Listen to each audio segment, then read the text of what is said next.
हिंदी अध्याय 466 टेकोर। माइकल को मैरी वांग और अन्य लोगों के उसके पास आने की उम्मीद नहीं थी। उनकी टीम ने बैटल एक्सचेंज की शुरुआत से ही एक साथ काम किया था और अपनी टीम वर्क और रणनीति को बेहतर बनाने में कुल 3 महीने बिताए थे। ब्लेजिंग सन टीम के 5 सदस्यों में से 4 पहले से ही तीसरे स्तर के शिखर पर थे, इसलिए वे केवल अपने शरीर और मन को और अधिक निपुण बनाने के साथ साथ एक साथ प्रशिक्षण पर ही ध्यान केंद्रित कर सकते थे। माइकल को अचानक उनके साथ शामिल होने के लिए कहना वास्तव में कोई मायने नहीं रखता था। फिर भी माइकल ये जानने के लिए उत्सुक था कि ब्लेजिंग सन टीम ने कितना सुधार किया है। वह उन्हें लड़ते हुए देखना चाहता था। चूंकि अब आयामी पोर्टल सक्रिय हो चुका था, इसलिए कई टीमें उसकी ओर दौड़ पड़ीं। माइकल ने आयामी पोर्टल के प्रवेश द्वार के पास कालेब और उसकी टीम को देखा, साथ ही लिंकन और जीक को भी, जिन्होंने क्विन के साथ मिलकर टीम बनाई थी। जेक के इल्यूशन टेकोर के खिलाफ काफी कारगर साबित हो सकते हैं। उनकी टीम में एक और स्पोर्टर है जिसके पास बूस्ट सोलर ट्रेट है। वे अपने 5वें सदस्य के क्राउड कंट्रोल सोलर ट्रेट को जेक के इल्यूशन के साथ मिलाने से पहले अपनी व्यक्तिगत युद्ध क्षमता को जितना हो सके बढ़ाने पर ध्यान देना चाहते हैं। ये बहुत कारगर साबित हो सकता है। माइकल ने अपने आसपास के लोगों का विश्लेषण किया। उसने ध्वज युद्ध में भाग लेने वाले हर व्यक्ति के बारे में गहन शोध किया था, इसलिए वह हर किसी को उसके रूप रंग से पहचान सकता था। भले ही माइकल ने उनके नामों या पृष्ठभूमि पर विशेष ध्यान न दिया हो, फिर भी वह बता सकता था कि उनमें किस प्रकार की आत्मा की विशेषता है और वे कितने शक्तिशाली हैं।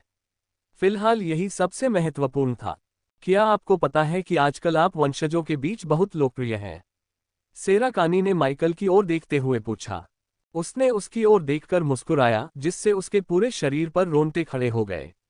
उसकी निगाहें इतनी डरावनी थीं कि वह उसे घूरती ही रहती थीं। लोकप्रिय, अगर आपका मतलब यह है कि मैं वंशजों में सबसे अधिक नफरत किया जाने वाला व्यक्ति हूं, तो मैं आपको बताना चाहूंगा कि शब्दों का चुनाव करने में आप बहुत बुरे हैं। उसने सेरा की बात पर ध्यान दिए बिना जवाब दिया। सबसे ज्यादा नफरत? मुझे इस बारे में पक्का यकीन नहीं है। सेरा का मतलब शायद ये कहना था कि आजकल बहुत से लोग तुम्हारे बारे में बातें करते हैं। मैरी वांग ने बातचीत में शामिल होते हुए कहा, जब वे आयामी पोर्टल के पास पहुंच रहे थे। मेरे बारे में बात करो। हाँ, लोग तुम्हारे बारे में बातें करते हैं, और असल में ये बातें इस बारे में नहीं है कि तुम मारिया के प्राइमल एम्पलीफायर बन गए हो। कुछ लोग ऐसा कहते हैं, लेकिन ज्यादातर वंशज कुछ भी गलत कहने की हिम्मत नहीं करते। आखिरकार वे मारिया को नाराज नहीं करना चाहते। उनके पास सेराफ परिवार को नाराज करने से ज्यादा जरूरी काम है, खासकर इसलिए कि हर परिवार को कभी ना कभी अपने किसी सदस्य के इलाज के लिए सेराफ परिवार की मदद की जरूरत पड़ेगी। तो फिर वे किस बारे में बात कर रहे हैं? यह असल में काफी सरल है। वे ज़ेनोविया परिवार के साथ आपके रिश्ते के बारे में बात करते हैं। अब तक सभी जानते हैं कि आपके पास कई सोलर ट्रेट्स हैं। वास्तव में किसी को नहीं पता कि आपके पास कितने हैं, क्योंकि आपने कभी इसका खुले तौर पर खुलासा नहीं किया। हालांकि ये सर्वविदित है कि आपके पास बर्फ से संबंधित एक सोलर ट्रेट है। यही कारण है कि कुछ वंशज सोचते हैं कि क्या आप ज़ेनोविया परिवार की नाजायज संतान हैं, या यूं कहें कि ज़ेनोविया परिवार का एक प्रयोग है जिसमें कुछ सोलर ट्रेट्स वाले एक अलौकिक योद्धा को विकसित किया गया है। माइकल ने अपनी भौहें उठाईं और उपहास उड़ाया। मेरा उनसे कोई संबंध नहीं है। मैंने लॉर्ड रिफ्ट के अंदर आइस सोलर ट्रेट हासिल किया, माइकल ने खुलासा किया। सेरा कानी उसके बगल में आकर खड़ी हो गई। उसका कंधा उससे टकराया और उसकी आंखों में जिज्ञासा और गपशप की भावना झलक रही थी। उसने पूछा, तो फिर कालेब और एलिस तुम्हारे साथ इतने अच्छे से पेश क्यों आते हैं? तुम तो लिंकन और जीक के भी करीब आ गए थे। पेड्रा और लविता के वारिसों से तो मिलना जुलना काफी मुश्किल है। मुझे नहीं पता, माइकल ने कंधे उचकाते हुए कहा और आयामी पोर्टल की ओर इशारा किया, लेकिन मुझे इतना पता है कि हमें गपशप करना बंद कर देना चाहिए। अब आयामी द्वार में प्रवेश करने का समय आ गया था। जैसे ही वे ऊर्जा के बवंडर से गुजरे, उनके चारों ओर का स्थान मुड़ गया। सेरा कानी के पास पूछने के लिए कई सवाल थे, लेकिन माइकल पहले ही गायब हो चुका था। ब्लेजिंग सन की टीम माइकल के ठीक पीछे थी, इस उम्मीद में कि वे उसके पास ही पहुंच जाएं। आखिर अगर सभी लोग एक साथ पोर्टल में प्रवेश नहीं करते, तो आयामी पोर्टल उन्हें उस एकांत क्षेत्र के विभिन्न स्थानों पर पहुंचा देता था। कम से कम आमतौर पर तो ऐसा ही होता था। माइकल को अपने चारों ओर अंतरिक्ष के मुड़ने की आदत पहले से ही थी। ये रूनिक गेट के टेलीपोर्टेशन से थोड़ा अधिक तीव्र था, लेकिन जीरोआ के पोर्टल्स के समान था। इसलिए अलग थलग आयाम में प्रवेश करते ही माइकल अपने परिवेश पर ध्यान केंद्रित कर सका। माइकल ने सबसे पहले यही देखा कि वह अकेला नहीं था। ब्लेजिंग सन टीम उसके पास ही प्रकट हुई, लेकिन बात यही खत्म नहीं हुई। ट्राइटन एलायंस की कम से कम 20 टीमें उसी स्थान पर टेलीपोर्ट हो चुकी थीं। माइकल ने कालेब, लिंकन और जीक को देखा, जो बाकी टीमों को देखकर उतने ही हैरान थे जितने कि वह खुद। शुरुआत से ही इतनी सारी टीमों का एक ही जगह पर इकट्ठा होना सामान्य बात नहीं थी। हालांकि आसपास का वातावरण और भी चौंकाने वाला था। वे एक विशाल मैदान में आ गए थे जहां छिपने के लिए न के बराबर पेड़ पौधे थे। मिट्टी नीले भूरे रंग की थी और माइकल की नज़र जहां तक जाती थी वहां तक केवल गहरे नीले रंग की घास ही दिखाई दे रही थी। वहां कोई राक्षस भी नहीं था।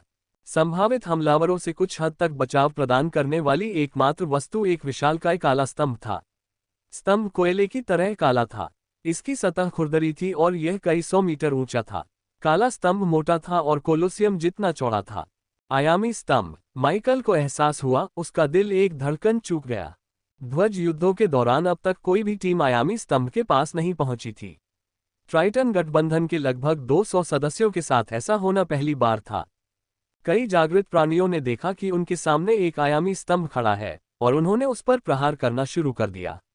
विशालकाय और अत्यंत मोटा होने के बावजूद आयामी स्तंभ अविनाशी नहीं था। ये लचीला तो था, लेकिन तीसरे स्तर के जागृत प्राणी की विनाशकारी शक्ति से किए गए हमले इसे नुकसान पहुंचाने के लिए पर्याप्त थे। बस आयामी स्तंभ को नष्ट करने में थोड़ा समय लगता था।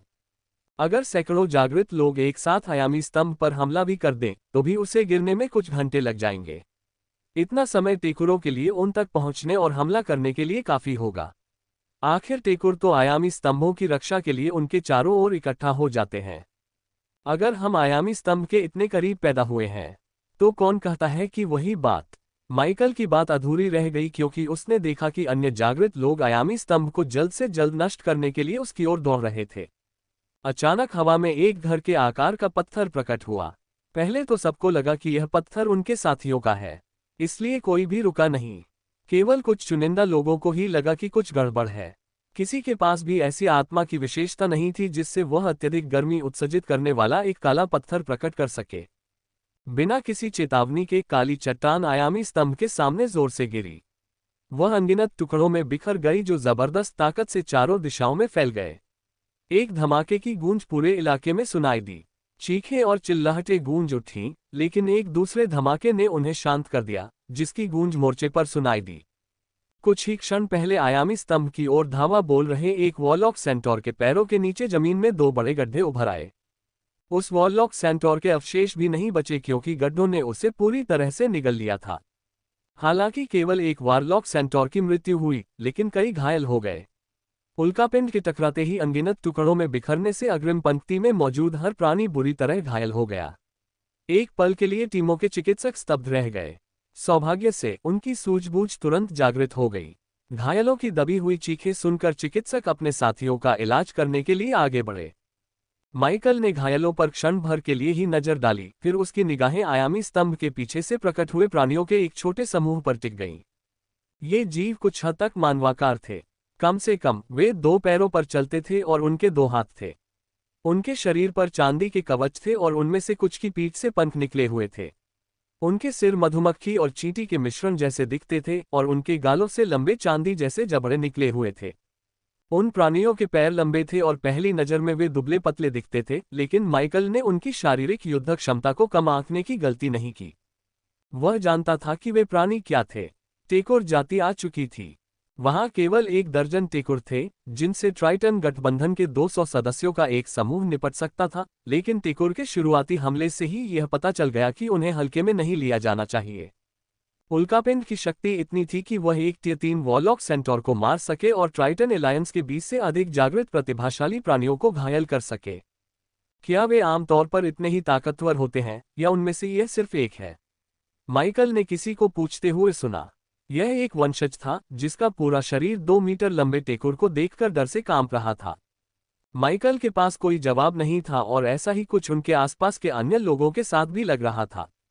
अगर तुम पहले हमला करने की हिम्मत नहीं करोगे तो हम करेंगे, भारी लहजे वाली एक बुलंद आवाज चारों ओर गूंज उठी। बोलते हुए टेकुर के जबड़ों की खड़खड़ाहट से कई इंसानों की रूह कांप उठी। एक पल पहले 12 टेकुर एक साथ थे और अगले ही पल 4 टेकुर गायब हो गए। शेष 8 टेकुर ने अपनी ऊर्जा को विस्फोट के साथ मुक्त किया और अपनी सोलट्रेड्स का उपयोग करके आगे बढ़े। इसी बीच जो 4 टेकुर कुछ क्षण पहले गायब हुए थे वे अग्रिम मोर्चे पर प्रकट हो गए। उपचारकों के बगल में प्रकट होते ही उनकी लंबी भुजाएं हवा में ऊपर उठ गईं। जल्दी मरने की कोशिश मत करो, हम थोड़ा इसका आनंद लेना चाहते हैं। टेकोर के कदम उठाते ही अफरा तफरी मच गई। घायलों की देखभाल कर रहे वैद्यों के पास 4 टेकोर प्रकट हुए। अपने नुकीले पंजों को हवा में ऊंचा उठाए वे एक झटके में हमला करने और अपने दुश्मनों के सबसे परेशान करने वाले सदस्यों को एक ही बार में खत्म करने के लिए तैयार थे। जब तक वैद्यों का ध्यान रखा जाता, टेकुरों को बचे हुए दुश्मनों को मारने में बहुत कम परेशानी होती। लेकिन इससे पहले कि टेकुर उपचारकों का सिर काट पाता, कुछ ऐसा हुआ जिसने क्विन कार्टा को अंतरिक्ष में छलांग लगाने के लिए प्रेरित किया। वह एक टेकुर के बगल में प्रकट हुआ, उसका पूरा शरीर चमकदार चिन्हों से ढका हुआ था। उसकी शक्ति में काफी वृद्धि हुई और उसके साथियों ने उसके सोलिट्रेड का उपयोग करके उसकी युद्ध क्षमता को और भी बढ़ा दिया। इसके बाद ज़ीक ने आई ऑफ इल्यूजन का उपयोग करके टेकुर का ध्यान भटकाने के लिए एक भ्रम पैदा किया, जिससे क्विन को उपचारक को एक तरफ धकेलने का पर्याप्त समय मिल गया। टेकुर का पंजा नीचे की ओर आया और उपचारक को बाल बाल बचा लिया। अगले ही पल जमीन से लताएं निकल आईं। क्विन की टीम के 5वें सदस्य ने अपने क्राउड कंट्रोल सोलिट्रेड वाइन डोमेन का इस्तेमाल करके जमीन से लताएं निकाली। उसका इरादा टेकुर को जमीन पर जकड़ कर रखना था ताकि क्विन कार्टा उसे तुरंत मार सके। इसी बीच लिंकन ने स्टोन जायंट की पृथ्वी से कम जुड़ाव की शक्ति का उपयोग करते हुए युद्ध क्षेत्र की मिट्टी को इधर उधर कर दिया। उसने चिकित्सकों और घायल लोगों को अग्रिम मोर्चे से दूर कर दिया, जबकि क्विन, ज़ीक और उनकी टीम के 2 अन्य सदस्यों ने टेकुर में से एक का सामना किया। बर्सर्कर्स और वॉरलॉक सेंटोस ने भी अपनी चाल चली। लोकाए और थाओरा एक अन्य टेकुर के पास प्रकट हुए। सपोर्ट सोलिट्रेड से लेस अवेकेंड ने अपने सहयोगियों को शक्ति प्रदान करने के लिए उनका इस्तेमाल किया और फिर जल्दबाजी में अपने समूहों को पुनर्गठित करने के आदेश दिए। सब कुछ अस्त व्यस्त था, लेकिन वे पुनर्गठित होकर दोबारा हमला करने से पहले टेकुर से भाग नहीं सकते थे। दुश्मनों की भीड़ में कूदने वाले चारों टेकुर की गति बहुत तेज थी। उनकी युद्ध क्षमता को भी कम नहीं आंका जा सकता था। क्विन का सामना कर रहे टेकुर पर ज़ीक की मायावी शक्ति और उसके चारों ओर लिपटी लताओं का असर था, फिर भी वह आसानी से क्विन के हमले से बच निकला। क्विन ने चाहे जिस भी दिशा से उस थोड़े से सीमित टेकुर पर हमला करने की कोशिश की, उसके हमले नाकाम रहे। किसी क्षण टेकुर ने जोर से अपने जबड़े चटकाए। इसके बाद शेष 8 टेकुर भी हरकत में आ गए। उनकी आत्मा की शक्तियां पहले ही सक्रिय हो चुकी थीं और वे युद्ध में शामिल होने की अनुमति का इंतजार कर रहे थे। जैसे ही आयामी स्तंभ के किनारे से जबड़े टकराने की खड़खड़ाहट की आवाज गूंजी, स्थिति और भी बदतर हो गई। हाथापाई करने वाले टेकुरों की युद्ध क्षमता में जबरदस्त सुधार हुआ और उनके कवच पर मौजूद मामूली खरोंचें भी भरने लगीं। कम से कम एक टेकुर के पास हीलिंग सोलिट्रेड था और दूसरे के पास ऐसा सोलिट्रेड था जो टेकुर को शारीरिक रूप से मजबूत बनाता था। दोनों ही सोलिट्रेड काफी शक्तिशाली थे। हालांकि कोई भी निश्चित रूप से यह नहीं बता सकता था कि वे वास्तव में कितने शक्तिशाली थे, क्योंकि टेकुर जाति अपने सोलिट्रेड की शक्ति को चरम सीमा तक बढ़ाने पर ध्यान केंद्रित करने के लिए जानी जाती थी। उनमें से प्रत्येक के पास एक ऐसी तकनीक होनी चाहिए जो उनके सोलिट्रेड के अनुरूप पूरी तरह से अनुकूलित हो। फिर भी माइकल यह नहीं बता सका कि क्या वे पहले से ही इन अनुकूलित तकनीकों का उपयोग कर रहे थे या वे केवल अपने विरोधियों के साथ खेल रहे थे। युद्ध क्षेत्र के ऊपर आकाश में एक और उल्कापिंड प्रकट हुआ। हालांकि इस बार किसी को विश्वास नहीं हुआ कि यह सहयोगियों की रचना थी। मैरी वांग ने अपने साथियों के युद्ध ध्वज सोलिट्रेड द्वारा प्रवर्धित अपने धधकते सूर्य का उपयोग किया। मैरी वांग की छड़ी के शीर्ष पर एक अत्यधिक संकुचित अग्नि गोला प्रकट हुआ।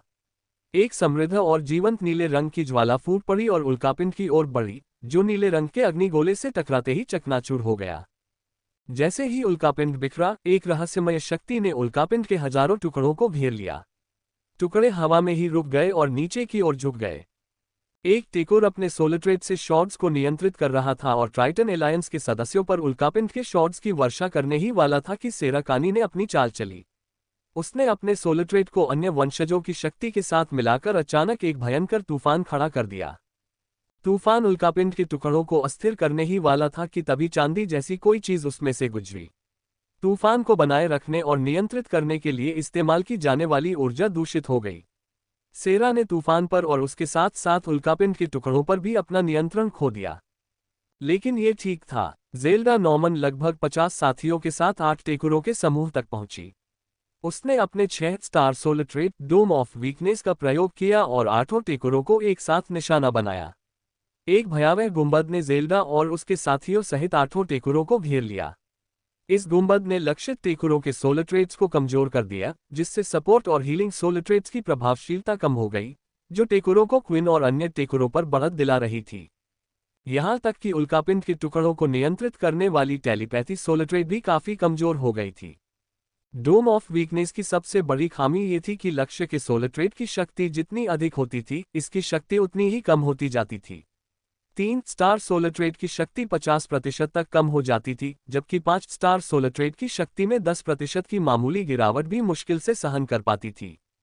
दिलचस्प बात यह है कि टेकोरों के सभी सोलर ट्रेड्स काफी कमजोर हो गए थे, कम से कम 10% तक, जबकि टेलीपैथी सोलर ट्रेड की शक्ति लगभग 50% तक गिर गई थी। इसका अर्थ ये था कि टेकोर जाति की सोलर ट्रेड्स उतनी उच्च श्रेणी की नहीं थी जितना कि विभिन्न विस्तृत रिपोर्टों में अनुमान लगाया गया था। इसका ये भी अर्थ था कि उनकी सोलर ट्रेड्स की अपार शक्ति या तो टेकोर जाति की अद्वितीय नस्लीय क्षमताओं, उनकी सोलर ट्रेड्स पर उनकी अत्यधिक महारत या उनकी तकनीकों से उत्पन्न होती थी, या फिर उनके अधीन ऐसे लोगों की संख्या जिनके पास निष्ठा का दृढ़ बंधन था। अधिकांश मनुष्यों, बरसेर्कर्स और वॉरलॉक सेंटोस के पास मौजूद निष्ठा के बंधनों की तुलना में 10 गुना अधिक थी। माइकल ने अपने चारों ओर चल रही लड़ाई का विश्लेषण करते हुए गहरी भौहें चढ़ा ली। हर कोई किसी न किसी तरह से लड़ाई में शामिल होने की कोशिश कर रहा था, लेकिन स्थिति बेहद अराजक थी। ट्राइटन गठबंधन के 200 सदस्यों को इस तरह एक साथ लड़ना नहीं सिखाया गया था। उन्हें अपनी छोटी छोटी टीमों में लड़ने का प्रशिक्षण दिया गया था। टेकोर जाति के एक सदस्य से 5 से 10 सदस्यों की टीम बनाकर लड़ना ही टेकोरों से निपटने का सबसे कारगर तरीका था। हालांकि टेकोर अकेले नहीं लड़े, उन्होंने भी मिलकर लड़ाई लड़ी, जो स्पष्ट था। हर टेकोर के पास शक्तिशाली युद्ध संबंधी सोलर ट्रेड नहीं था। कुछ टेकोर बाकी टेकोरों की तरह ही हीलर और स्पोटर थे। माइकल ने गहरी सांस ली और ईगल आइज और स्पिरिट गेज को सक्रिय किया। उसने एथिर को उसके भाले के रूप में प्रकट किया और उसके ब्लेड को स्वॉर्ड क्यूई की एक परत से ढक दिया। माइकल ने इंसर्ट का उपयोग करके प्रबलित स्वॉर्ड क्यूई में एक्सट्रैक्शन का एक अंश डाला, जिसके परिणामस्वरूप स्वॉर्ड क्यूई में सूक्ष्म परिवर्तन हुआ। एथिर स्पीयर के ब्लेड को ढकने वाली चांदी जैसी स्वॉर्ड क्यूई में सुनहरे रंग की नसें फैल गईं। माइकल के शरीर में उत्पत्ति की ऊर्जा प्रवाहित हो रही थी। उसने उस ऊर्जा को अपनी गतिविधियों में समाहित किया और अपने शरीर पर संवर्धन की कई परतें लगाईं। तैयार होते ही माइकल ने अपने होंठ चाटे, शरीर को नीचे झुकाया और जोर से जमीन पर लात मारी। दूसरे स्तर पर उनकी शारीरिक शक्ति का पूर्ण प्रदर्शन हुआ। लेविथान डिफ्यूजन का पूर्ण उपयोग करते हुए और एनहेंसमेंट के साथ माइकल की शारीरिक शक्ति ने आसानी से एक साधारण तीसरे स्तर के अवेकेंड को पीछे छोड़ दिया। वह शुरू से ही एक साधारण अवेकेंड नहीं थे। माइकल एक लॉर्ड थे, एक ऐसे लॉर्ड जिनकी युद्ध क्षमता एक पौराणिक अस्तित्व के मानदंडों से कहीं अधिक थी। वह युद्ध क्षेत्र से तेजी से गुजरा और लोकाए और थांवा के पास से निकल गया, जो पूरी तरह से आगे होने वाले युद्ध पर ध्यान केंद्रित कर रहे थे। मुझे बर्निंग फ्यूरी दो, माइकल ने हवा में कूदने से ठीक पहले लोकाए को आदेश दिया। उसने थांवा को लॉन्चपैड की तरह इस्तेमाल करते हुए खुद को और ऊपर उछाला। थांवा को लात मारते हुए माइकल ने बरसेका पर इंसर्ट का इस्तेमाल किया, जिससे उसे एनहेंसमेंट की 2 परतें मिल गईं।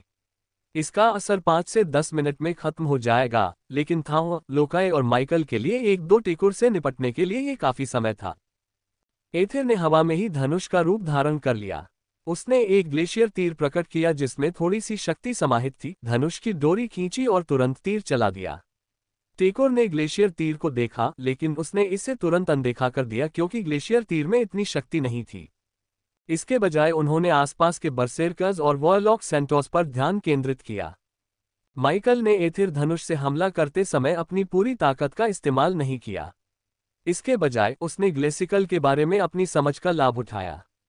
ग्लेसिकल तीर जमीन या टेकोर से टकराने से पहले ही फट गया। उसके अंदर जमा हुआ बर्फीला कोहरा तुरंत बाहर निकल आया। ये चारों ओर फैल गया और टेकोर तथा उसके सामने खड़े 2 वॉरलॉक सेंटोर को अपनी चपेट में ले लिया। माइकल ने वॉरलॉक सेंटोर्स और उन पर बर्फीली धुंध के संभावित प्रभाव की अनदेखी की। उसने बर्फीली धुंध को अपनी इच्छा से 100 छोटे छोटे बर्फीले टुकड़ों में बदल दिया। उनके नुकीले सिरे टेकोर की ओर थे और वे उसकी ओर तेजी से बढ़े। उनके टकराने से टेकोर को कोई गंभीर चोट नहीं आई, लेकिन इससे टेकोर का ध्यान अपनी खास चाल एक्सट्रैक्शन की शक्ति का उपयोग करने से भटक गया। ग्लेसिकल तीर के बर्फीले कोहरे में बदलने पर भी एक्सट्रैक्शन का निशान नहीं मिटा। ये हवा में लटका रहा और बर्फीले कोहरे के बर्फ के टुकड़ों में बदलने से ढक गया। बर्फ के टुकड़े इतने कमजोर थे कि टेकोर के कवच को भेद नहीं सके, लेकिन माइकल द्वारा इसका उपयोग करने के 5 सेकंड बाद भी पावर ऑफ इंसर्ट प्रभावी रहा। बर्फ की सुई को टेकोर के शरीर में प्रवेश करने के लिए उसकी सुरक्षा को भेदने की भी आवश्यकता नहीं थी। एक्सट्रैक्शन के अंश को टेकोर के शरीर में प्रवेश करने के लिए बस इतना ही काफी था कि पावर ऑफ इंसर्ट के सक्रिय रहते हुए वह उसके काफी करीब पहुंच जाए। और ठीक वैसा ही हुआ। बर्फ की सुइयां पीछे हट गईं, उनका जमाव प्रभाव टेकोर पर न के बराबर ही पड़ा। लेकिन यह महत्वपूर्ण नहीं था। सबसे महत्वपूर्ण बात यह थी कि एक्सट्रैक्शन ने टेकोर के शरीर में अपनी जड़ें जमा ली थीं। टेकोर की मृत्यु होना अब बस समय की बात थी। यह महसूस करते ही माइकल के होठों पर एक शरारती मुस्कान आ गई। चलते फिरते टेकोर के कदम उठाते ही अफरा तफरी मच गई। घायलों की देखभाल कर रहे चिकित्सकों के बगल में 4 टेकोर प्रकट हुए। अपने पंजे जैसे हाथों को हवा में ऊंचा उठाकर वे एक साथ हमला करने और अपने दुश्मनों के सबसे परेशान करने वाले सदस्यों को एक ही बार में खत्म करने के लिए तैयार थे। जब तक चिकित्सकों का ध्यान रखा जाता, टेकोर को शेष दुश्मनों को मारने में बहुत कम समस्याएं होती। लेकिन इससे पहले कि टेकोर उपचारकों का सिर काट पाता, कुछ ऐसा हुआ जिसने क्विन कार्टा को अंतरिक्ष में छलांग लगाने के लिए प्रेरित किया।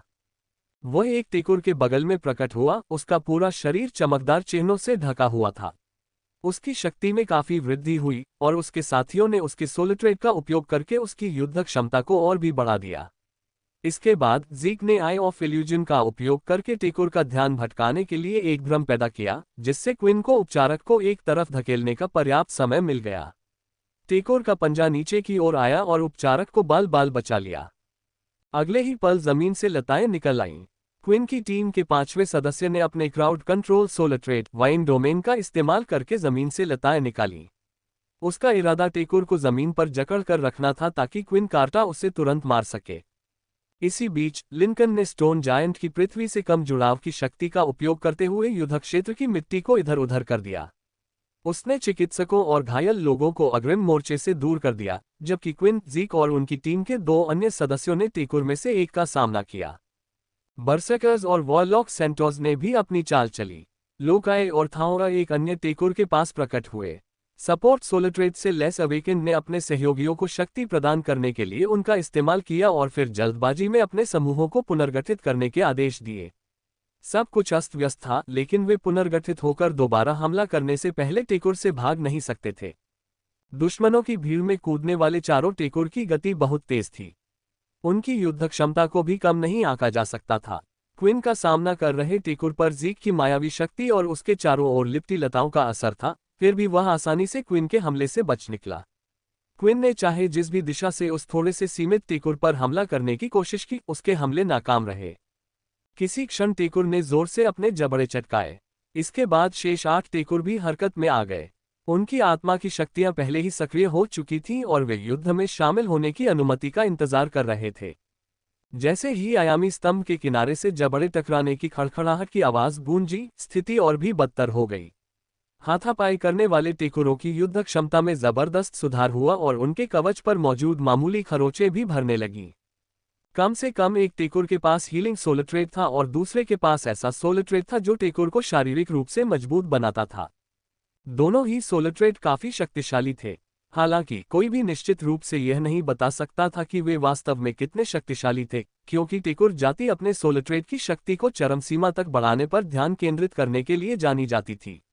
उनमें से प्रत्येक के पास एक ऐसी तकनीक होनी चाहिए जो उनके सोलिट्रेट के अनुरूप पूरी तरह से अनुकूलित हो। फिर भी माइकल यह नहीं बता सका कि क्या वे पहले से ही इन अनुकूलित तकनीकों का उपयोग कर रहे थे या वे केवल अपने विरोधियों के साथ खेल रहे थे। युद्ध क्षेत्र के ऊपर आकाश में एक और उल्कापिंड प्रकट हुआ। हालांकि इस बार किसी को विश्वास नहीं हुआ कि यह सहयोगियों की रचना थी।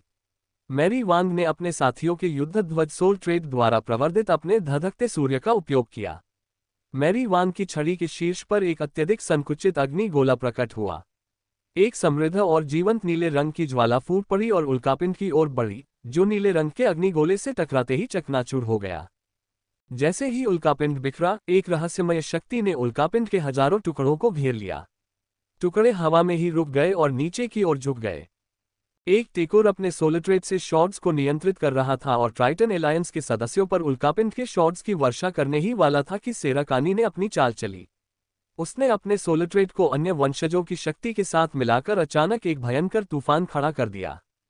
तूफान उल्कापिंड के टुकड़ों को अस्थिर करने ही वाला था कि तभी चांदी जैसी कोई चीज उसमें से गुजरी।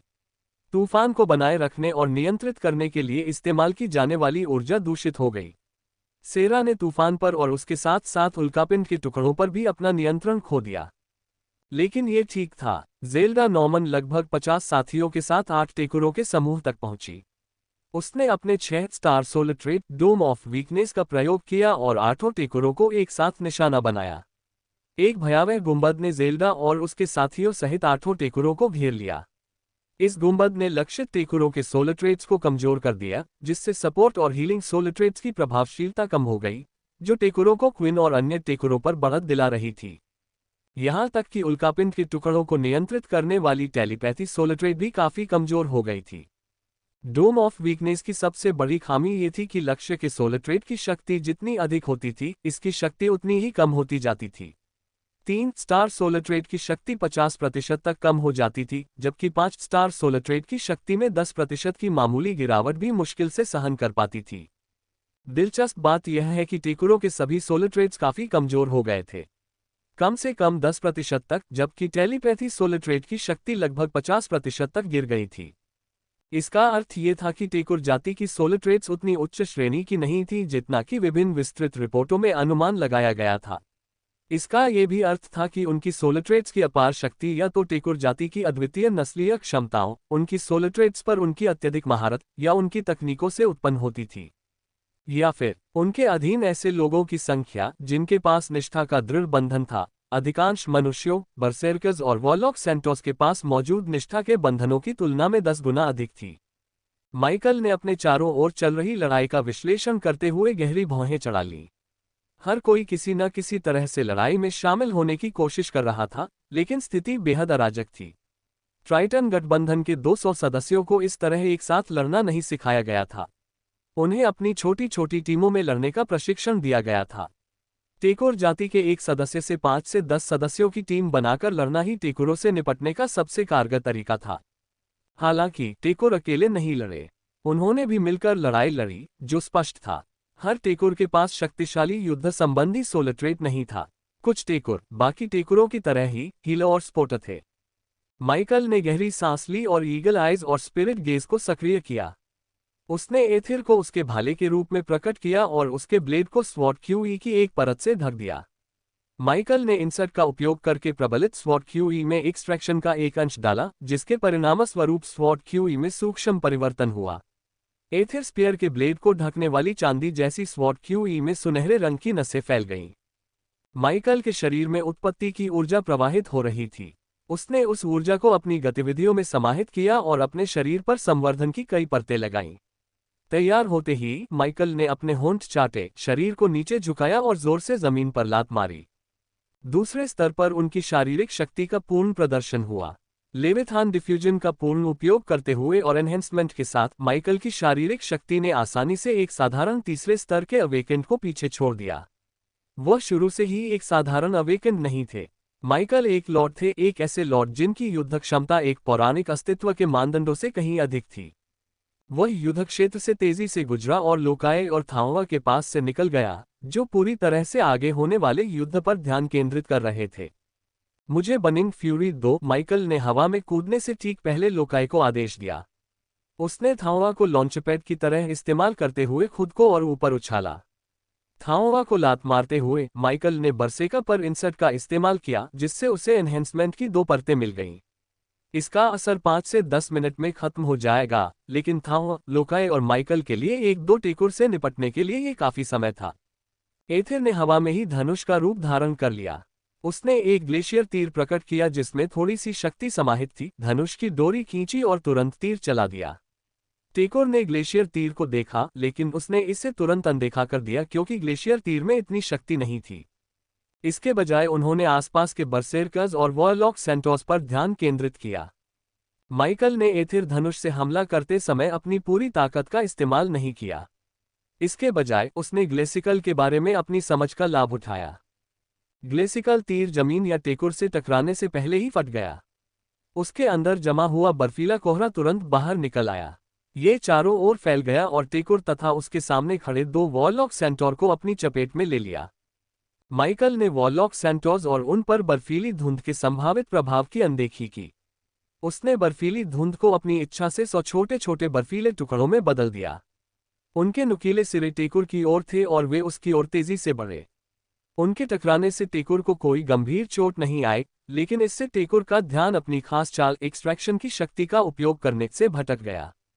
ग्लेसिकल तीर के बर्फीले कोहरे में बदलने पर भी एक्सट्रैक्शन का निशान नहीं मिटा। ये हवा में लटका रहा और बर्फीले कोहरे के बर्फ के टुकड़ों में बदलने से ढक गया। बर्फ के टुकड़े इतने कमजोर थे कि टेकुर के कवच को भेद नहीं सके, लेकिन माइकल द्वारा इसका उपयोग करने के 5 सेकंड बाद भी पावर ऑफ इंसर्ट प्रभावी रहा। बर्फ की सुई को टेकुर के शरीर में प्रवेश करने के लिए उसकी सुरक्षा को भेदने की भी आवश्यकता नहीं थी। एक्सट्रैक्शन के अंश को टेकुर के शरीर में प्रवेश करने के लिए बस इतना ही काफी था कि पावर ऑफ इंसर्ट के सक्रिय रहते हुए वह उसके काफी करीब पहुंच जाए। और ठीक वैसा ही हुआ। बर्फ की सुइयां पीछे हट गईं, उनका जमाव प्रभाव टेकुर पर न के बराबर ही पड़ा। लेकिन यह महत्वपूर्ण नहीं था। सबसे महत्वपूर्ण बात यह थी कि एक्सट्रैक्शन ने टेकुर के शरीर में अपनी जड़ें जमा ली थीं। टेकुर की मृत्यु होना अब बस समय की बात थी। यह महसूस करते ही माइकल के होठों पर एक शरारती मुस्कान आ गई। इतने बेहतरीन कौशल का होना कितना अच्छा है। सम्मिलित निष्कर्षण। हालांकि एक्सट्रैक्शन का अंश बिना किसी कठिनाई के टेकुर के शरीर में प्रवेश कर गया, फिर भी उन्हें मारना इतना आसान नहीं था। माइकल को एक्सट्रैक्शन के अंश को धीरे धीरे पोषित करने के लिए मजबूर होना पड़ा, ये सुनिश्चित करते हुए कि टेकुर को तब तक कुछ भी पता न चले जब तक बहुत देर न हो जाए। इसलिए माइकल ने इच्छाशक्ति से निष्कर्षण के अंश को टेकुर की जीवन शक्ति और मूल ऊर्जा के छोटे छोटे अंशों को सोखने दिया। भले ही टेकुर को कुछ महसूस हुआ हो, लेकिन चूंकि उसे किसी भी तरह की चोट नहीं लगी थी, इसलिए उसने शायद यही सोचा होगा कि उसके 200 दुश्मनों में से किसी एक के पास ऐसी आत्मा की विशेषता है जो लक्षित व्यक्तियों की जीवन शक्ति और ऊर्जा को सोखने की क्षमता रखती है। उसे न तो चोट लगी थी और न ही उसे यह आभास हुआ था कि उसके शरीर में कुछ प्रवेश कर गया है। इसलिए टेकुर के मन में यह विचार भी नहीं आया कि कोई बाहरी चीज उसके शरीर में जड़ जमा चुकी है। माइकल ने टेकुर का ध्यान भटकाने के लिए कुछ और ग्लेसिकल तीर चलाए, जबकि थाओ, लोकाई और कुछ अन्य बरसेरकस और वॉरलॉक सेंटोर्स आमने सामने की लड़ाई में उतर गए। बरसेरकस समझ गए थे कि दसियों बरसेरकस के लिए एक साथ टेकुर का सामना करना संभव नहीं है। उन्होंने बारी बारी से लड़ने की रणनीति बनाई। बरसेरकस 3-3 की संख्या में टेकुर का सामना करते, उसे कुछ नुकसान पहुंचाते और फिर बारी बारी से हमला करते। बरसेरकस और वॉरलॉक सेंटोर्स का एक नया दल अलग युद्ध शैली और टेकुर को मारने के विभिन्न तरीकों से टेकुर का सामना करता, जिससे वह कमजोर पड़ जाता। टेकुर, जिन्होंने आमने सामने की लड़ाई में उतरने का साहस दिखाया था, जानते थे कि वे क्या कर रहे हैं। उन्होंने फुर्तीली गतियों से बरसेरकस के हमलों की दिशा बदल दी और तेजी से जवाबी हमला किया। उनकी रक्षा क्षमता असाधारण थी और यदि वे दुश्मनों के हमलों से बचने या उन्हें रोकने में असफल भी हो जाते, तो उनका कवच उन्हें बचा लेता। संख्यात्मक रूप से भारी बहुमत होने के बावजूद गठबंधन के सदस्य टेकुरों को आसानी से परास्त नहीं कर पाए, बल्कि ऐसा लग रहा था कि दर्जन भर टेकुर 200 वंशजों से कुछ देर तक आसानी से लड़ सकते थे। टेकुरों के विरुद्ध गठबंधन की रक्षा करने का एकमात्र तरीका गठबंधन का प्रशिक्षण और ये तथ्य था कि उनके सोलिट्रेट्स अपेक्षा से कहीं अधिक उपयोगी साबित हुए। एलायंस के शानदार टीमवर्क की बदौलत, जो पहले से कहीं बेहतर था, कुछ टेकुर पीछे हट गए। थाओ ने अपने प्रतिद्वंद्वी टेकुर के कवच को भेदने में कामयाबी हासिल की, जबकि क्विन कार्टा के खंजर दूसरे टेकुर की जांघों में जा लगे। इस बीच कमजोरी के गुंबद ने मोर्चे के पास मौजूद अपने साथियों को पीछे से टेकुर द्वारा प्रदान किए जाने वाले समर्थन को कम कर दिया। माइकल युद्ध क्षेत्र में जितनी तेजी से हो सकता था आगे बढ़ा। उसने टेकुर के विरुद्ध सबसे अधिक लाभ प्राप्त कर रहे जागृत योद्धाओं पर संवर्धन की कुछ परतें डाली, ताकि युद्ध में अपने लोगों को मिली मामूली बढ़त को और मजबूत कर सके। साथ ही उसने निष्कर्षण के अंशों से युक्त ग्लेसिकल तीरों को लगातार छोड़ा। माइकल ने टेकुर समूह के भीतर एक्सट्रैक्शन की शक्ति को और अधिक मात्रा में डालने में कामयाबी हासिल की। कुल 8 टेकुर एक्सट्रैक्शन से संक्रमित हो गए, जिसके बाद माइकल ने एक्सट्रैक्शन के अंशों को अपने शत्रुओं के आंतरिक अंगों को भस्म करने के लिए इस्तेमाल करने का फैसला किया। उसने उनकी जीवन शक्ति और मूल ऊर्जा पर ध्यान केंद्रित करके उन्हें कमजोर किया, लेकिन माइकल ने उनकी मानसिक सुरक्षा को भेदने और उनके रक्त और मांस को भी भस्म करने में कोई संकोच नहीं किया। कम से कम वह ऐसा करने की कोशिश कर रहा था। टेकोर की मानसिक सुरक्षा पहले देखी गई किसी भी चीज से कहीं अधिक मजबूत थी। यह आश्चर्य की बात थी कि निष्कर्षण के अंश उनके भीतर मूल ऊर्जा और जीवन शक्ति के कुछ अंशों को भस्म करने में कामयाब रहे। सौभाग्य से निष्कर्षण के अंश फैलने से पहले ही टेकोर में जड़ जमा चुके थे।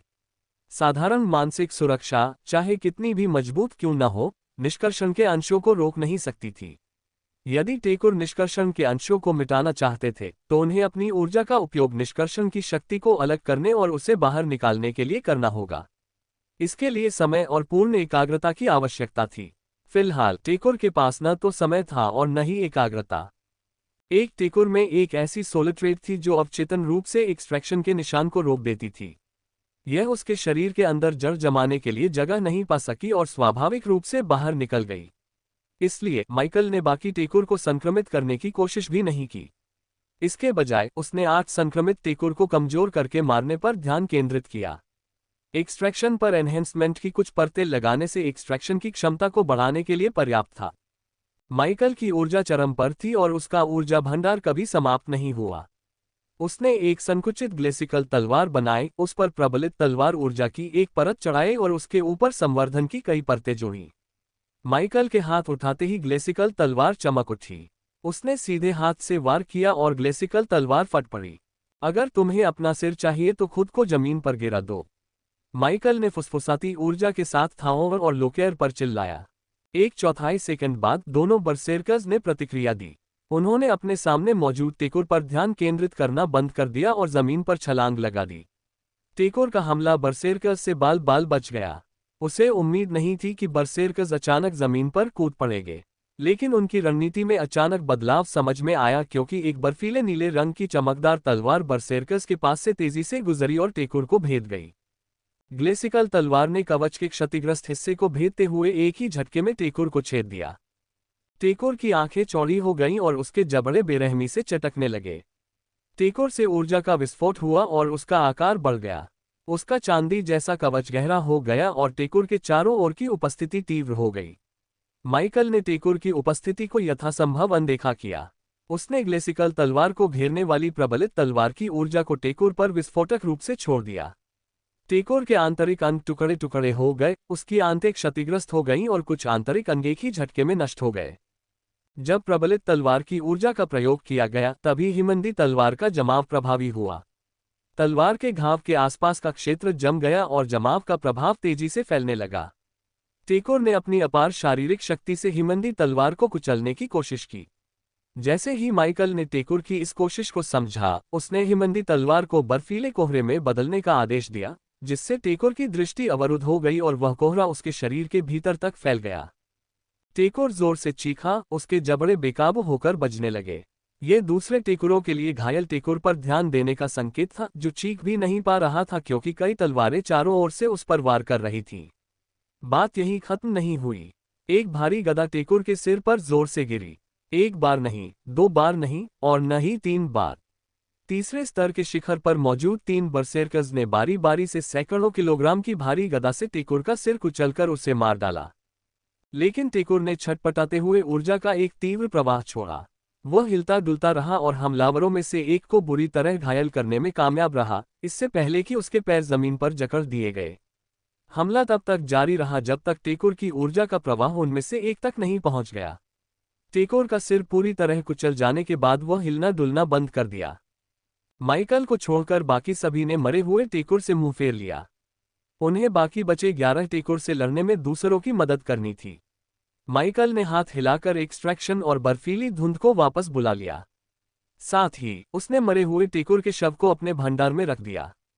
कुछ जागृत लोगों ने ये सब देखा, लेकिन वे अपने साथियों की मदद करने में इतने व्यस्त थे कि माइकल से यह नहीं पूछ पाए कि वह क्या कर रहा है या क्यों। ये सवाल वे बाद में भी पूछ सकते थे। लाश को अपने भंडार में रखने के बाद माइकल ने अपना दांव खेला।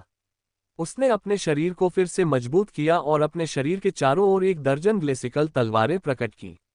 माइकल ने अपनी शक्ति और चेतना को बढ़ाने के लिए अपने शरीर में ऊर्जा प्रवाहित की, फिर प्रत्येक ग्लेसिकल तलवार में एक्सट्रैक्शन के अंश डाले। ग्लेसिकल तलवारें सभी दिशाओं में एक एक करके दुश्मनों की ओर चली गईं।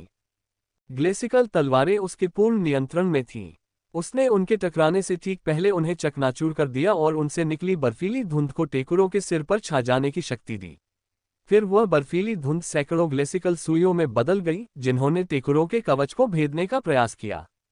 हालांकि टेकुरों को केवल वही चीज नुकसान पहुंचा सकी जो एक्सट्रैक्शन के अंश के रूप में उनके भीतर प्रवेश कर गई थी, हर एक टेकुर के भीतर। इस समय माइकल ने टेकुर की ऊर्जा और जीवन शक्ति को धीरे धीरे अवशोषित करने के बारे में सोचा तक नहीं। उसने अपनी अधिकांश ऊर्जा निष्कर्षण की शक्ति बढ़ाने में लगाई और इसी तरह माइकल शेष टेकुर को इतना कमजोर करने में सफल रहा कि उसके साथियों के लिए अवसर पैदा हो सके। जेक ने आई ऑफ इल्यूशन का इस्तेमाल करते हुए 3 टेकुर पर सजीव सा दिखने वाला भ्रम पैदा किया, जबकि वाइन डोमेन से लेस अवेकिन टेकुर को काबू में करने पर ध्यान केंद्रित कर रहे थे। दूसरी ओर एलायंस के अन्य सदस्य या तो टेकुर को कमजोर करने, अपने सहयोगियों को मजबूत करने या उन्हें मामूली चोटें पहुंचाने पर ध्यान दे रहे थे। एक के बाद एक टेकुर को मरते देख गठबंधन के कुछ सदस्यों का आत्मविश्वास बढ़ गया। उनमें टेकुर को अंतिम प्रहार करने का आवश्यक बल आ गया। दुर्भाग्यवश उनके इस आत्मविश्वास के कारण उनका युद्ध शैली आक्रामक हो गई। चूंकि वे टेकुर को अंतिम प्रहार करना चाहते थे, इसलिए टेकुर द्वारा अपना निशाना बदलने पर भी जागृत सदस्य पीछे नहीं हटे। उन पर हमला हुआ और वे टुकड़े टुकड़े हो गए। इसके अलावा हवा में कई छोटे उल्कापिंड बने। कुछ ने उन्हें नष्ट करने पर ध्यान केंद्रित किया, लेकिन कुछ जागृत सदस्यों का पूरा ध्यान टेकुर पर ही केंद्रित था। वे उन छोटे उल्कापिंडों की चपेट में आ गए और गंभीर रूप से घायल हो गए, जिसके परिणामस्वरूप उनमें से कुछ की मृत्यु हो गई। फिर भी ट्राइटन गठबंधन को एक बड़ा लाभ प्राप्त हुआ। टेकुर धीरे धीरे दुश्मनों और सोलिट्रेट्स की भारी संख्या से घिरते चले गए। उनके पास या तो भागने का प्रयास करने का विकल्प था ताकि वे पुनर्गठित होकर और अधिक टेकुरों को ट्राइटन गठबंधन की ओर ले जा सकें, या फिर अपने साथ यथासंभव अधिक से अधिक दुश्मनों को मार गिराते हुए मर जाएं। अपनी श्रेष्ठ युद्ध क्षमता पर विश्वास रखते हुए टेकुर लड़ते रहे। तमाम प्रतिकूल परिस्थितियों के बावजूद टेकुर बेहद मजबूत थे और इतनी आसानी से नहीं मरे। युद्ध के अंत में 1 दर्जन टेकुर मारे गए, लेकिन वे ट्राइटन एलायंस के लगभग 200 शक्तिशाली प्रतिभाशाली सदस्यों का सामना करते हुए कुल 15 एलायंस सदस्यों को मारने में सफल रहे। वे अब भी फायदे में थे और सैकड़ों टेकुर अब भी उनसे लड़ने के लिए इंतजार कर रहे थे। माइकल फैन कहाँ है? एक युवा वंशज ने पूछा। वह थका हुआ था, लेकिन उसके चेहरे पर गुस्से की झलक साफ दिखाई दे रही थी। तुम माइकल को क्यों ढूंढ रहे हो? कालेब ने भौहें चढ़ाते हुए पूछा। उसने टेकुर के शवों में से एक को अपने भंडारगृह में रखा था। वंशज ने उत्तर दिया। उसने यहां से भी एक इकट्ठा किया। एक अन्य वंशज ने कहा। तभी एक वॉलॉक सेंटोर ने इस बात पर ध्यान दिया। मुझे लगता है कि उसने अधिकांश शवों को इकट्ठा कर लिया है। मुझे केवल 2 शव दिखाई दे रहे हैं। क्या वह भाग गया? उस कमीने ने हमारे मेरिट पॉइंट्स चुरा लिए।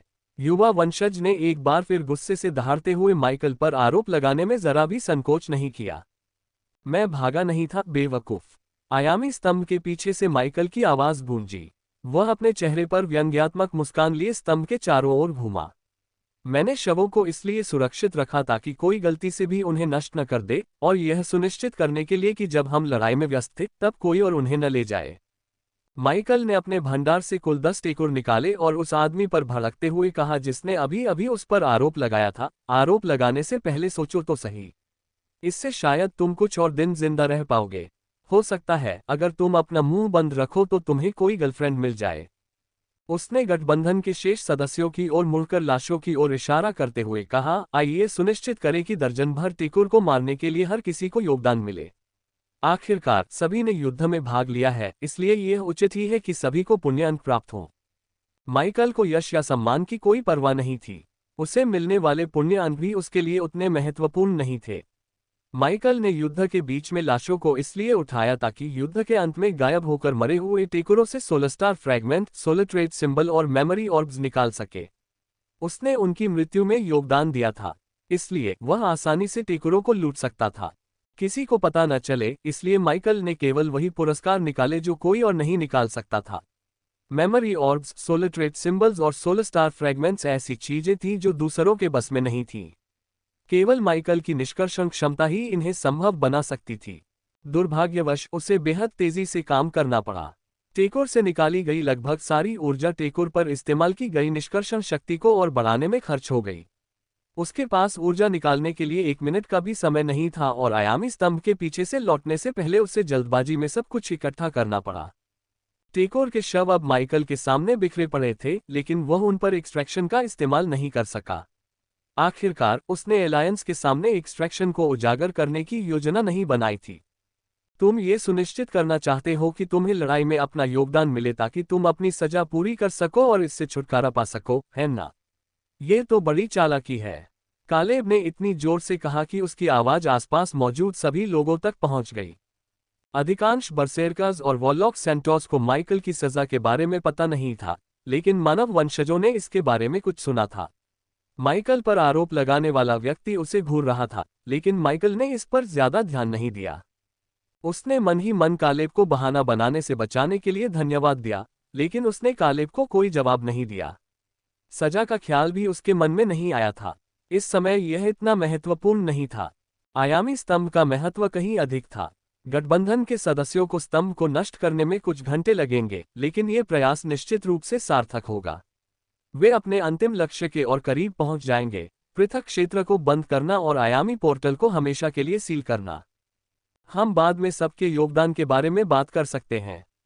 अभी हमें ठीक होना है और डायमेंशनल पिलर को नष्ट करना है, 4 मीटर लंबे बरसेकर ने गरजते हुए कहा। उसकी आवाज चारों ओर गूंज रही थी, लेकिन एक बात पक्की है, इस बच्चे को जो भी सजा मिले उसे अपना योगदान देना ही चाहिए। वह युद्ध के मैदान में सबकी मदद करने के लिए इधर उधर भाग रहा था और उसके हमलों ने धीरे धीरे टेकोर को कमजोर कर दिया। अगर वह न होता तो हम और भी बहादुर योद्धाओं को खो देते। माइकल को ये बात पसंद नहीं आई कि बरसेरकर ने उसे सबके सामने ला खड़ा किया। उसे लगा कि पिलोक में जो कुछ हुआ था उसके बाद बरसेरकर उसे जरूरत से ज्यादा अहमियत देने लगा था। ऐसा नहीं था कि युद्ध में उसका प्रभाव कालेब, लिंकन और बाकी लोगों से कहीं ज्यादा था। सभी ने टेकोर को मारने के लिए अपनी पूरी कोशिश की, लेकिन माइकल बस सिर हिलाकर यही उम्मीद करता रहा कि वह एलायंस के सदस्यों की नजरों से बच जाए। लगभग सभी ने युद्ध के दौरान किसी न किसी समय माइकल को देखा। उन्होंने महसूस किया कि माइकल युद्ध क्षेत्र में हर जगह मौजूद था और गायब होने से पहले 1-2 बार अपनी सोलर ट्रेड का इस्तेमाल कर रहा था। उसके गायब होते ही टेकोर की शक्ति और सहनशक्ति धीरे धीरे कमजोर होती चली गई। जैसे जैसे युद्ध आगे बढ़ा, टेकोर का प्रतिरोध और भी कम होता गया। सबसे समझदार गठबंधन सदस्यों ने गौर किया कि माइकल ने समय के साथ दुश्मनों को कमजोर करने के लिए कुछ किया था।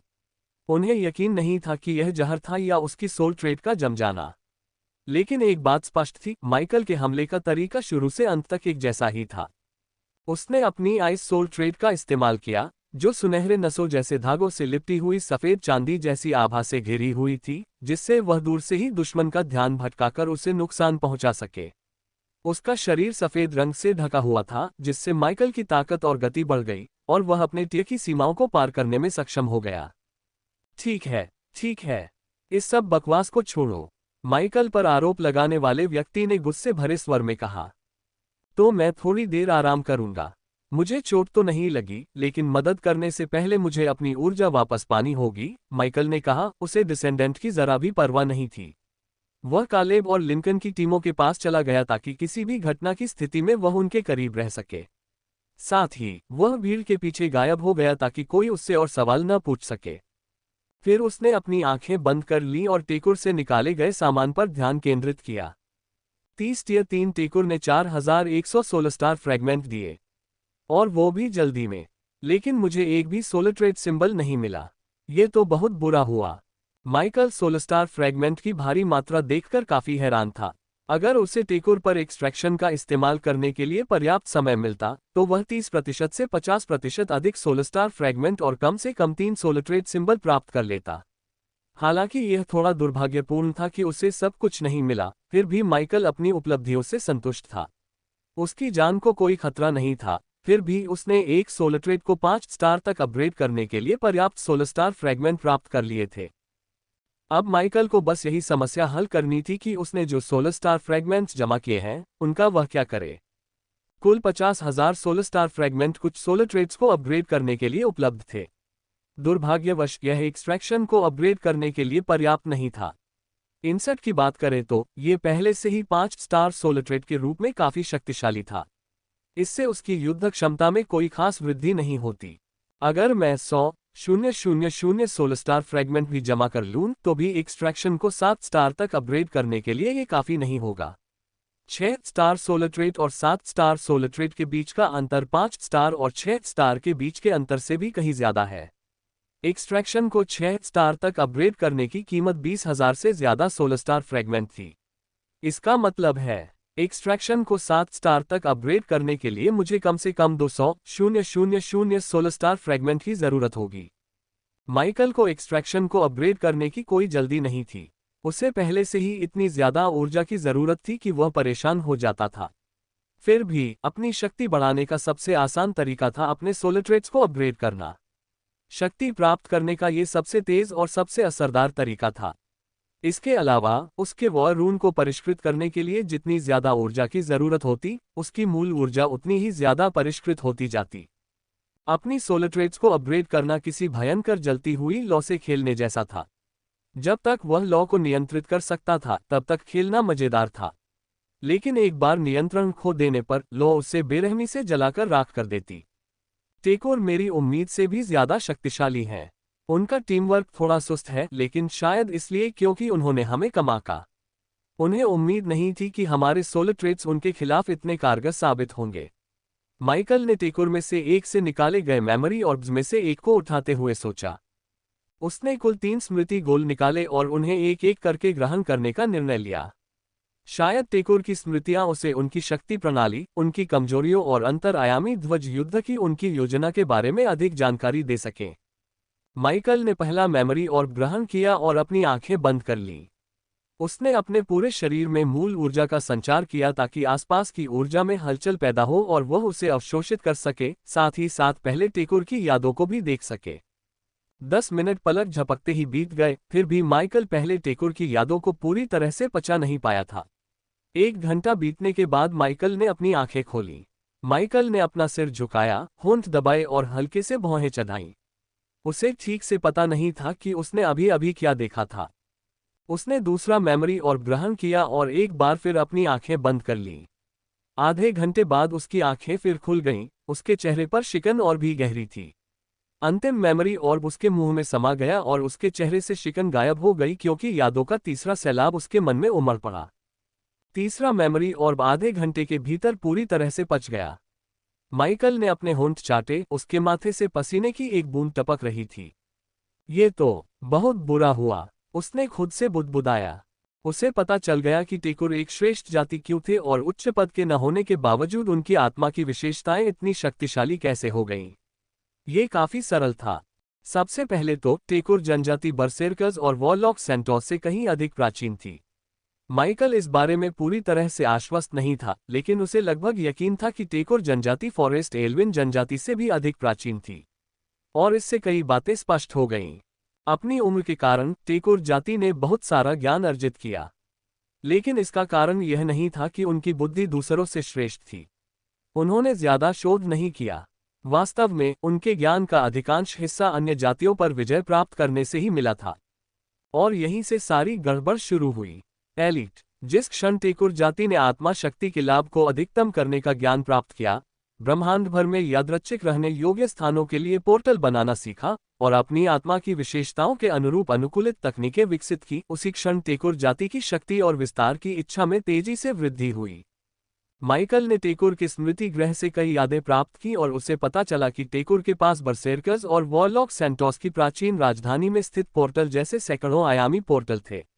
ये पोर्टल विभिन्न तारकीय प्रणालियों की ओर ले जाते थे, जिन पर वे विजय प्राप्त करके उपनिवेश स्थापित करना चाहते थे ताकि अपनी विशाल आबादी को पूरे ब्रह्मांड में फैला सकें। टेकोर की आबादी बहुत तेजी से बढ़ गई है। वे गोब्लिन की तरह हैं, उनकी आबादी तेजी से बढ़ती है और एक निश्चित सीमा तक पहुंचने के बाद उन्हें मारना मुश्किल हो जाता है। गोब्लिन आमतौर पर गोब्लिन योद्धा, गोब्लिन चैंपियन या जीवन के और भी उच्च रूपों में विकसित होते हैं। वहीं टेकोर अपने क्षेत्र के विस्तार के साथ साथ भयानक जीव बन गए। उनका स्तर बढ़ा और उनकी आत्मा की शक्तियों में भी विकास होता हुआ प्रतीत हुआ। लेकिन बात यही खत्म नहीं हुई। टेकोर जनजाति को अपने सैनिकों के जीवन और मृत्यु की कोई परवाह नहीं थी, बल्कि सैनिकों की मृत्यु उनके लिए अच्छी बात होती क्योंकि इससे टेकोर जाति के बाकी लोगों को जीने के लिए थोड़ी और जगह मिल जाती। टेकुरों की इतनी शक्ति का एक कारण उनकी वफादारी की कड़ियों की संख्या थी। लगभग सभी टेकुरों में कम उम्र से ही युद्ध के प्रतीक प्रकट हो जाते थे, लेकिन उनमें से अधिकांश की कम उम्र में ही मृत्यु हो जाती थी। युद्ध के प्रतीक प्रकट होने के समय वे किशोर भी नहीं थे और उन्हें उत्पत्ति विस्तार में धकेल दिया जाता था, जहां उन्हें वर्षों के अनुभव वाले पूर्ण विकसित राक्षसों और स्वामियों से लड़ना पड़ता था। जो लोग दयनीय मृत्यु मरे, वे उत्पत्ति विस्तार में ताराहीन संबंध में परिवर्तित हो गए। वे उन टेकुरों की प्रजा बन गए जो बाकियों से कुछ अधिक समय तक जीवित रहे, जिससे बलवान और भी बलवान हो गए, जबकि कमजोर उनके स्वामी के गुलाम बन गए। प्रत्येक तृतीय स्तरीय स्वामी के क्षेत्र में टेकुर जाति के लाखों अनुयायी निवास करते थे, जिससे उन्हें अपार आत्मशक्ति प्राप्त होती थी। इस आत्मशक्ति को संचित करके टेकुर स्वामी अपने शत्रुओं से लड़ने के लिए विशेष तकनीकों में उपयोग करते थे, जिसके परिणामस्वरूप ये गलत धारणा बनी कि टेकुर जाति में अत्यंत शक्तिशाली आत्मिक गुण हैं। अंतरायामी ध्वज युद्ध में भाग लेने वाले टेकुर केवल सैनिक हैं। वे आम लोगों की तुलना में अधिक समय तक जीवित रहे, जिन्होंने अपने युद्ध प्रतीक के प्रकट होने के बाद उत्पत्ति विस्तार में प्रवेश करने का अवसर हथिया लिया। शक्ति प्राप्त करने और गुलामों से बढ़कर कुछ बनने की उनकी इच्छा ने उन्हें मजबूत बनाया, जिससे वे अन्य जातियों की नजरों में शक्तिशाली बन गए। फिर भी वे केवल साधारण सैनिक हैं। टेकुर जाति में एक सरल जाति व्यवस्था प्रचलित थी। चूंकि प्रत्येक टेकुर में एक युद्ध चिन्ह प्रकट होता था, इसलिए उन्हें सामान्य नागरिक माना जाता था। हालांकि उत्पत्ति विस्तार के वरदान को अस्वीकार करना भी संभव था। यदि युद्ध चिन्ह प्रकट करने वाला टेकुर उसके प्रकट होने के पहले 24 घंटों के भीतर उत्पत्ति विस्तार में प्रवेश नहीं करता, तो वह चिन्ह विलीन हो जाता था। युद्ध चिन्ह प्रारंभ में अस्थिर होता था और उत्पत्ति विस्तार में प्रवेश करना आवश्यक था, क्योंकि उसे स्थिर होने के लिए उत्पत्ति विस्तार से परिवेशीय ऊर्जा की आवश्यकता होती थी। इसलिए जो टेकुर ओरिजिन एक्सपेंस में शामिल होने के लिए अनिच्छुक थे, उन्हें बेकार समझा जाता था। काय ओरिजिन एक्सपेंस में 2-3 साल तक जीवित रहने वाले टेकुर को कुलीन नागरिक माना जाता था, जबकि सैनिक वे होते थे जिन्हें एक सरल विशेष तकनीक से प्रशिक्षित किया जाता था। लॉर्ड होने का सबसे महत्वपूर्ण पहलू ये था कि वे अभी भी अपने क्षेत्र पर नियंत्रण रखते थे। वे अभी भी लॉर्ड थे। अनुकूलित तकनीकों के लिए एक निश्चित मात्रा में आत्मशक्ति की आवश्यकता होती थी। यहां तक कि एक साधारण अनुकूलित तकनीक के लिए भी ट्राइटन गठबंधन के अधिकांश जागृत प्राणियों द्वारा प्राप्त की जा सकने वाली आत्मशक्ति से कहीं अधिक की आवश्यकता होती थी। यह आत्मशक्ति अनुकूलित तकनीकों को शक्ति प्रदान करती थी और उपयोगकर्ता को अपनी आत्मशक्ति का अधिकतम उपयोग करके अधिक शक्तिशाली आत्मशक्तियों वाले विरोधियों को आसानी से हराने में सक्षम बनाती थी। इसी तरह मात्र 1 दर्जन टेकुर सैनिकों ने एक साथ 200 गठबंधन सदस्यों का मुकाबला किया और उन्हें रोके रखा। वे सभी को मार तो नहीं सके और अंत में शहीद हो गए, लेकिन उनकी ताकत ने दुश्मनों का मनोबल गिराने और गठबंधन को करारा झटका देने में अहम भूमिका निभाई। इस साल के ध्वज युद्ध में केवल सैनिक ही भाग नहीं ले रहे हैं, बल्कि 3 विशिष्ट सैनिक भी हैं जिनके पास कई सरल तरीके और एक विशिष्ट श्रेणी की तकनीक है। माइकल ने अपनी सभी यादों को आत्मसात करने और व्यवस्थित करने के बाद बुदबुदाते हुए कहा। उसे बहुत कुछ पता चला, जिसमें ये भी शामिल था कि टेकुर लोग माइकल की उम्मीद से कहीं ज्यादा छोटे थे। सैनिक तो केवल 11 साल के थे, जबकि कुलीन सैनिक ज्यादा से ज्यादा 14 या 15 साल के ही होंगे।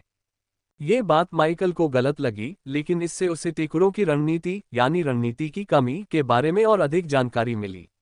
पहले तो उसे यह बात समझ नहीं आई, लेकिन टेकुर उस एकांत क्षेत्र में एक साथ घूमते थे, फिर भी उनकी युद्ध शैली एक दूसरे के अनुकूल नहीं थी। वे एक साथ लड़ते थे, लेकिन एक टीम के रूप में नहीं। वे इतने छोटे थे कि उन्हें सब कुछ सिखाया नहीं जा सकता था। दुश्मनों को हराने की उनकी तीव्र इच्छा ने उन्हें सारी तर्कशक्ति खो बैठने पर मजबूर कर दिया। यह अच्छा है। जब तक मैं उनकी बचकानी प्रवृत्ति का फायदा उठा सकता हूं, तब तक शायद मैं अंत तक जीवित रह सकूं। माइकल गहरी सोच में डूबा हुआ था कि आंखें खोलते ही उसका शरीर अचानक जम गया।